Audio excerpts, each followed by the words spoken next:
One of the most important factors in designing the look and feel and locations and everything in a game like this is really contrast. It's about surprising the player from where they've been to where they're going, what they've seen and experienced to what they will see and experience.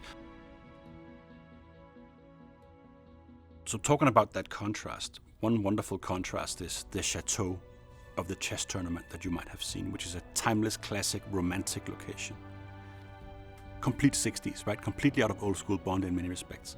In sharp contrast to that, we have the shipwreck city of Aleph, which is a rusty, turned inside out graveyard of ships, where Bavma has his empire.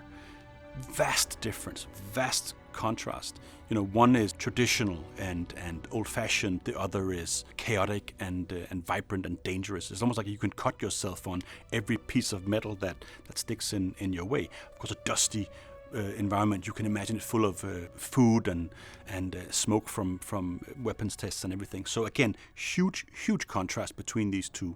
And that's exactly what I'm talking about. That journey of getting the entire table, the entire smorgasbord of experiences from a visual point of view is really what it's all about.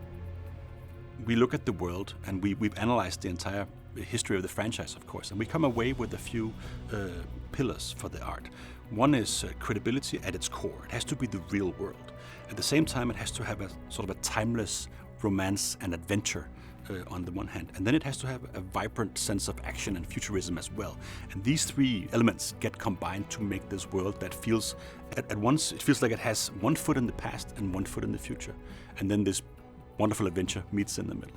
No, we actually took a step back and looked at what is the broader recipe, the kind of like brand pillars that make a great Bond epic.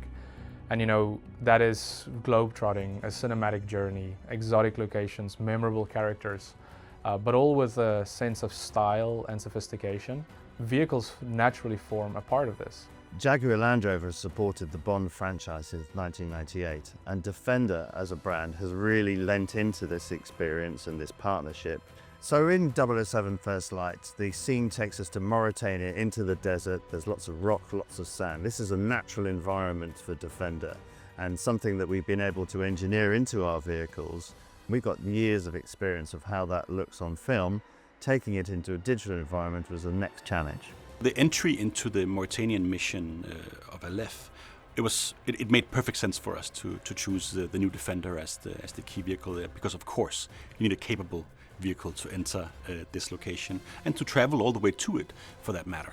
And in that sense, the Defender was a clear choice for us. It's really for bringing a true Bond epic journey to life. And it's because our players deserve it, but we also, from within ourselves, just had this really key determination to bring forth the very best blockbuster experience that we could.